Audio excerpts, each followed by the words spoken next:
Salut les amis, donc ce matin on va parler production photovoltaïque potentielle par météo pourrie. Alors avant toute chose, je vais récapituler mon installation, ça vous évitera si vous êtes nouveau sur la chaîne de vous coltiner 1 an et demi de vidéo pour savoir quel matos j'ai à la maison.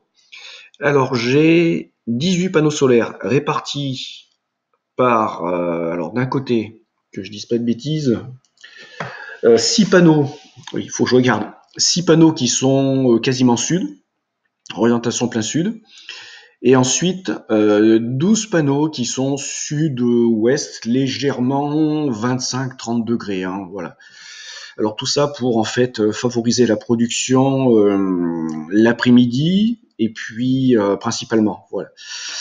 Alors, on va récapituler donc ensuite matériel onduleur 5 kVA, donc 4 kW crête en sortie, deux régulateurs de charge, un sur lequel j'ai mes 12 panneaux et un autre sur lequel j'ai 6 panneaux, donc un 40 ampères et un 60 ampères. Et qu'est-ce que je peux vous dire d'autre sur mon installation? Donc voilà, en gros on a fait le gros hein, du travail. Ah si, puis j'oubliais, 10 kWh de stock batterie lithium style Pilontech US 2000. Alors, la météo est assez intéressante, parce que là, comme je vous l'ai dit, elle était complètement pourrie ces jours-ci. Donc j'ai pu faire des mesures tous les jours de ce qui avait été produit par chacun des régulateurs de charge, puisque comme je vous l'avais expliqué, je n'utilise plus mon Pilontech, c'est dur, mon WKS ou PIP 4048 avec mes panneaux solaires. Les panneaux solaires sont sur des régulateurs de charge spécifiques. Alors pourquoi je fais ça? Parce que j'ai constaté que le PIP avait une vitesse d'adaptation aux besoins et aux changements d'ensoleillement qui était relativement lent, et ce qui obligeait à taper beaucoup sur les batteries lorsqu'il y avait une forte demande, ou parfois provoquer des surtensions sur le bus continu qui pouvaient éventuellement mettre les batteries en défaut. Voire même parfois l'onduleur lui-même se mettait en défaut avec un défaut sur tension de bus. Je me rappelle plus le code. Donc je me suis dit, je vais faire ce test-là, ce qui en plus peut être intéressant, vu que ces régulateurs de charge sont pas coûteux, ils fonctionnent super bien, ils sont simples à paramétrer, et ça me laisse la possibilité toujours de rebasculer 6 panneaux éventuellement sur l'onduleur hybride pour faire 3 branches de 6, vu que en fait j'ai 3 branches distinctes, 3 câbles distincts qui récoltent l'énergie des panneaux solaires. Et donc j'ai 3 sectionnaires également par rapport à mon installation. Donc maintenant venons-en au fait. Donc météo complètement pourrie, hein, 3 jours, puis au moins un tiers de la journée, couvert quasiment toute la journée, et seulement une journée où l'après-midi il y a eu un peu de soleil. Donc ça, ce que vous voyez sur cette colonne-là, c'est la production en kilowattheure depuis que j'ai installé le petit régulateur de charge 40 ampères. Ça, c'est la production depuis que j'ai installé les 60, hein, donc ça c'est tout récent.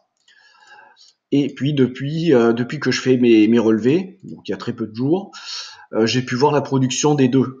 Alors vous verrez qu'il y a un rapport de 3 à 3,6 entre ce que produit celui-ci et ce que produit celui-ci.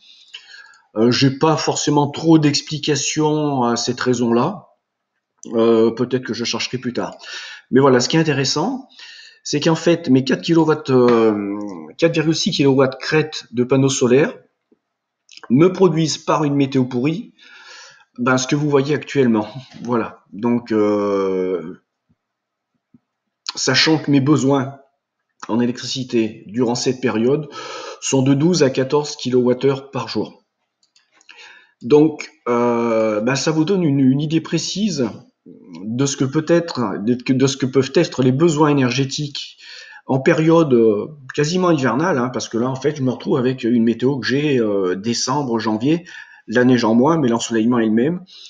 Après, il y a la durée de la journée qui est encore beaucoup plus longue, hein. J'ai peut-être 1 heure de soleil en plus que lorsqu'on va être au mois de décembre. Donc, je vais forcément perdre un peu de cette conso.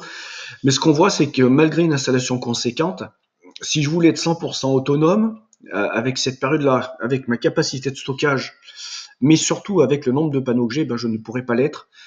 Il faudrait que je double mes panneaux solaires encore, ma quantité de panneaux solaires.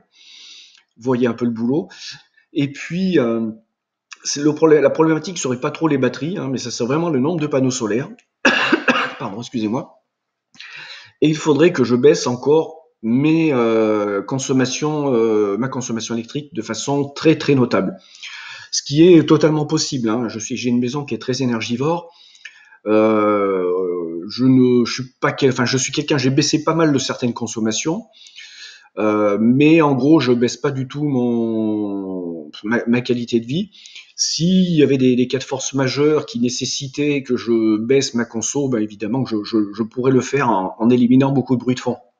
La plupart des gens chez eux ont un bruit de fond de l'ordre de 200 watts.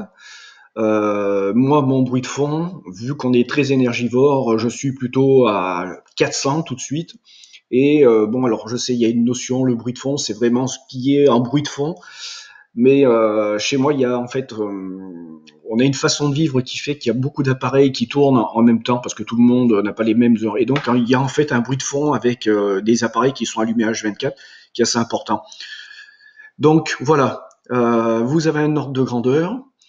Donc je le rappelle, 18 panneaux solaires, 4600 watts crête de panneaux solaires, onduleur 4 kilowatts, et puis 10 kWh de stockage en batterie lithium version Pilontech US 2000 avec en fait c'est 9,6 et profondeur de décharge 90%, que je ne décharge jamais totalement, hein. Si je passe une nuit entière en tirant sur la maison, les batteries, le lendemain, il me reste 25%.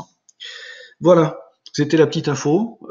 Ça va vous permettre de réfléchir quand on veut parler autonomie en période hivernale, automnale, hivernale. Il faut savoir que là, ça se casse la gueule et il faut savoir serrer les boulons. Alors, bien sûr, cas de force majeure, si j'étais obligé de serrer les boulons, eh ben, je disposerais en gros, je pense, en hiver de 3 kWh par jour pour faire tourner la boutique, ce qui me permettrait de faire tourner le congèle, le frigo, l'éclairage, et puis la box, et puis un petit peu la télévision. Voilà, je pense que ça pourrait passer, mais il faudrait quand même le groupe électrogène. Voilà. Allez, le groupe électrogène pour recharger si on voit que les batteries ont vraiment plongé du bec. Allez, les amis, j'espère que cette vidéo vous aura donné des informations. Je pense qu'elle va donner lieu à des réactions.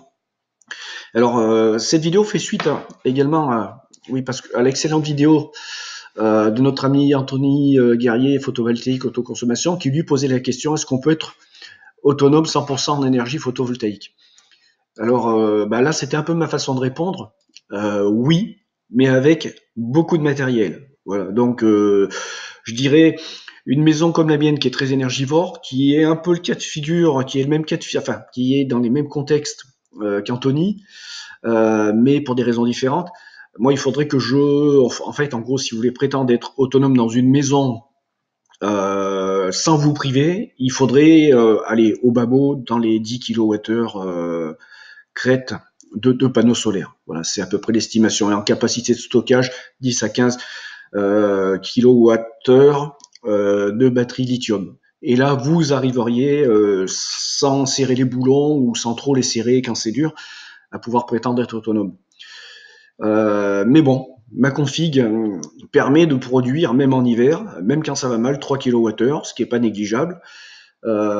Si besoin s'en fait sentir pour une raison X, coupeur d'électricité, je passe en mode Survivor, et puis je serre les fesses, et puis tout le monde tout le monde reste à la conso, et puis on passe le moment difficile.